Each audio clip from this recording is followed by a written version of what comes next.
Jimmy Uso का आज जो कैरेक्टर निकल के आया ड्रू मैकिंटायर के ऊपर, आखिर उसकी वजह क्या हो सकती है। जेड गार्गिल का भी हुआ हील टर्न टिफनी के ऊपर। कोडी रोड्स और ड्रू मैकिंटायर के बीच में टेंशंस और बढ़ने लगी। क्या इस बार सच में कोडी का होगा हील टर्न? चलो जानते हैं इसी वीडियो में, बस वीडियो को एंड तक देखना। शो की शुरुआत होती है बैक स्टेज सेगमेंट से, जहाँ पे जिमी ऊसो जाते हैं सीधा कोडी रोड्स के पास। कोडी रोड्स को थैंक यू बोलते हैं जेकब को बचाने के लिए। फिर कोडी रोड्स बोलते हैं वो सब तो ठीक है, लेकिन तुम्हारे और जे के बीच में चल क्या रहा है। फिर मुझे लगा कि ये सवाल सिर्फ कोडी रोड्स का नहीं, ये सवाल हर एक फैन का है कि भाई जे ऊसो और जिमी ऊसो के बीच में चल क्या रहा है। जिस तरह से जे ऊसो का कैरेक्टर दिखाया जा रहा है, क्या ये सही है? उसके बाद एंट्रेंस वगैरह करके कोडी रोड्स आ जाते हैं रिंग में। कोडी रोड्स बोलते हैं कि हमें बात करनी चाहिए ड्रू मैकिंटायर की। जो लास्ट वीक मैंने ड्रू के साथ किया उसके लिए क्या मुझे सॉरी बोलना चाहिए? तभी वहां से निकल कर आ जाते हैं ड्रू मैकिंटायर। ड्रू मैकिंटायर बोलते हैं कोडी मुझे तेरी सॉरी की जरूरत नहीं है, और जिस तरह से तूने इन लोगों को मैनिपुलेट किया है, अभी तक तुम्हें चेयर कर रहे हैं और मुझे बू। और मैं एक बात क्लियर कर दूं कि मैंने जेकब फाटू पे अटैक नहीं किया, मैं इनोसेंट हूँ। हाँ माना मेरी ब्लड लाइन से दुश्मनी है, लेकिन मैंने अटैक इस बार नहीं किया। तभी वहाँ पे कोडी रोड्स का पारा चढ़ गया। वो बोलते हैं कि लास्ट वीक भी तू फाइट मांग रहा था और इस वीक भी तू फाइट ही मांग रहा है, तो आजा मुझसे लड़। ड्रू मैकिंटायर लड़ने जाते उससे पहले ही जिमी ऊसो ने कर दिया ड्रू मैकिंटायर पे अटैक। और ये वाला कैरेक्टर जो जिमी ऊसो का, वो आज कुछ अलग ही था भाई। जिस तरह से जिमी ऊसो ड्रू मैकिंटायर पे चढ़ गया, सच में लगा कि भाई जेकब फाटू के लिए कोई तो है जो उसकी सपोर्ट कर रहा है। और सच पूछो तो अभी तक मुझे नहीं लगता कि इसके पीछे ड्रू मैकिंटायर का हाथ है।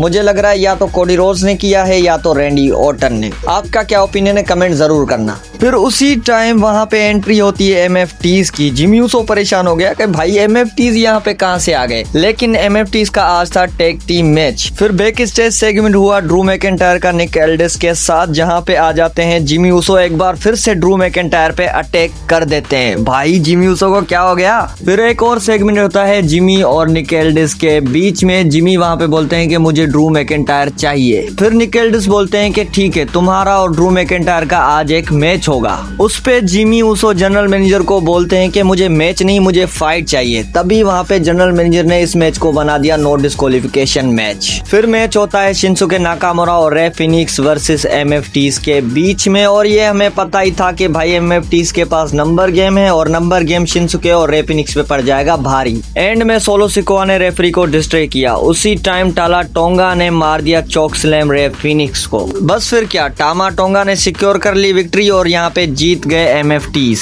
नेक्स्ट मैच होता है टिफनी एंड कियाना जेम्स के बीच में। और भाई क्या बोरिंग मैच थी यार, लेकिन यहाँ पे कियाना जेम्स की सपोर्ट में जूलिया भी खड़ी थी, जिसने चीटिंग करने की कोशिश भी की, लेकिन उसके बावजूद भी टिफनी ये मैच निकाल लेती है। उसके बाद जूलिया कर देती है टिफनी पे अटैक। अब ये तो पता था कि कोई ना कोई टिफनी को बचाने आएगा, लेकिन जेड गार्गिल आएगी ये नहीं पता था। जेड गार्गिल आई, टिफनी को बचाया, टिफनी को अच्छी रिस्पेक्ट भी दिखाई, लेकिन एंड में भाई जेड गार्गिल ने ही अटैक कर दिया टिफनी के ऊपर। और ये सिर्फ अटैक नहीं था भाई, बुरी तरीके से अटैक। पर ये था क्यों? अक्सर डब्ल्यूडब्ल्यूई में हमें ऐसे हील टर्न दिखाई देते हैं जो कि होते हैं टाइटल ना मिलने के बाद। तो जेड गार्गिल के साथ भी कुछ ऐसा ही हुआ। फिर सैटरडे नाइट मेन इवेंट के लिए इनकी मैच भी ऑफिशियल हो गई। अब मजा आएगा इनका मैच देखने में। फिर बैक स्टेज सेमी ज़ेन दिखे ड्रैगनोव के साथ। वो ड्रैगनोव को मोटिवेट करते हुए दिखे। वो उनको बोलते हैं कि United state open challenge continue रख, जॉन सीना ने ये मुझे दिया था, अब मैं ये तुझे दे रहा हूँ। तो फिर क्या, ड्रैगनोव मोटिवेट हो गए और वो सीधा चल लिए रिंग में और अपना ओपन चैलेंज कर दिया स्टार्ट। और ड्रैगनोव के अपोनेंट निकल के आ जाते हैं एलिस्टर ब्लैक। और इस मैच में बहुत ज्यादा ज़ेलिना वेगा की तरफ से डिस्ट्रैक्शन हो रही थी और किसी मोमेंट में ऐसा लगा कि भाई ये मैच गई। और लास्ट वीक की तरह इस वीक भी हमें न्यू यूनाइटेड स्टेट चैंपियन दिखेगा, लेकिन ज़ेलिना वेगा से एंड में हो जाती है गलती। ज़ेलिना इन्वॉल्व करने की कोशिश करती हैं, लेकिन रेफरी उनको देख लेता है। तभी वहां पे आ जाते हैं डेमियन प्रीस्ट। डेमियन प्रीस्ट के आते ही ड्रैगनोव रिटेन कर लेते हैं अपना